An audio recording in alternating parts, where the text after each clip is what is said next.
I got asked this since I actually got a text from one of my former Weyburn teammates today. This is Chris from Humboldt, which is a team we used to play in the Saskatchewan Junior Hockey League.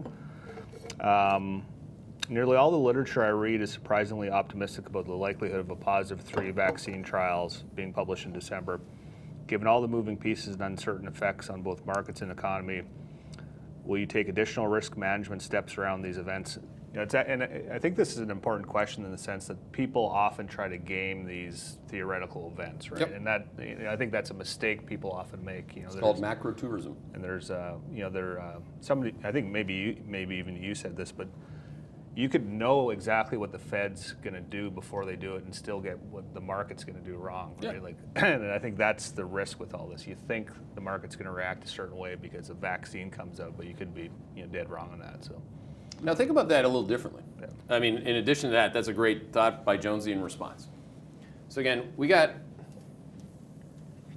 based on the case that we don't have a vaccine, the top 5 stocks in the S&P 500. We're talking about a lot of stocks, okay? The top 5 have a plus 55% return in 2020. Why? Well, because they're anti-fragile companies. They don't need a vaccine. They do well during COVID. Well, so if we're going to have a vaccine, then and then you got the that's a good point. And then you look at the RSP, like the equal weighted return of names in the S&P 500 is minus 4%. So those stocks suck because we don't have a vaccine. So what the market's telling you is a really different thing than this thing that you read, right? So I generally just don't start with talking points. Like if it's being written in old wall journals or spoken on CNBC, you're late, way late, okay? So these things are what they are. This actually happens in quad 3, which is the most important point. So the most important point, what's his first name? Chris. Chris. The most important point isn't whether or not we have a vaccine or not. It's not whether or not we have a trade deal. Remember that? That used to drive everybody's fascinations every single day. It's about what quad we're going into next.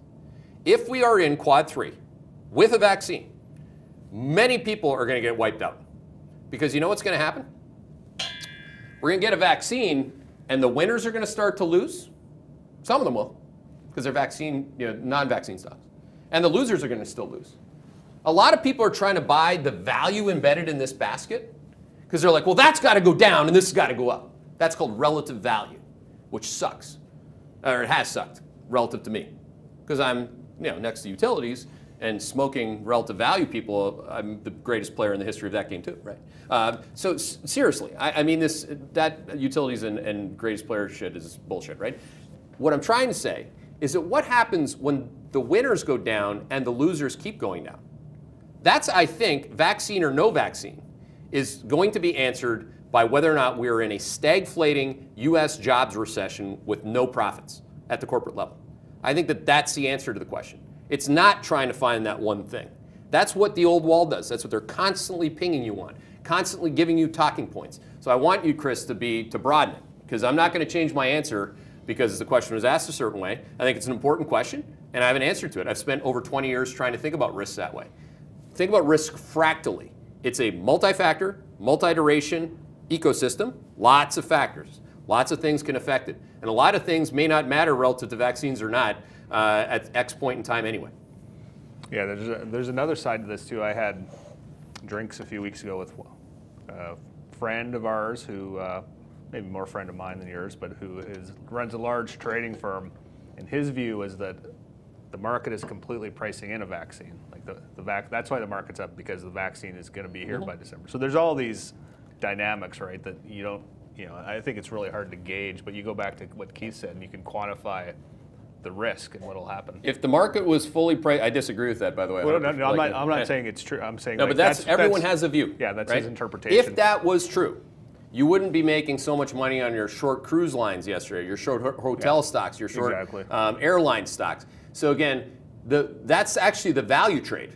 The value trade is a vaccine, or at least part of it. It's got to be. I mean, if we have a vaccine, Yeah. and then people still don't go on the cruise, there's so many behavioral. It's like, and this is really unfortunate, but I mean, like it's like something that's growing inside of it that may not be benign.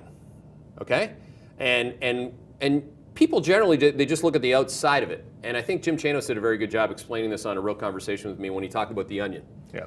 You know, a lot of people like to look at the surface area. You're constantly being pushed all these talking points by Wall Street, and if you only think an inch deep, those are going to really grab your attention all the time, and that is a lot of people. Admit it. Okay. If you peel the onion, you start to find the dynamics, and that's really what we're trying to do. Is we're trying to peel back the country exposures that are divergent. We're pulling apart the U.S. equity market by factor, by sector, and by volumetric and volatility study. And then we get into basically lower and lower and lower levels until you're right down, you've peeled the onion all apart. And you will still come up with the same conclusion that it's never going to be one thing on the outside of the onion that over the course of 20, 30, 40 years.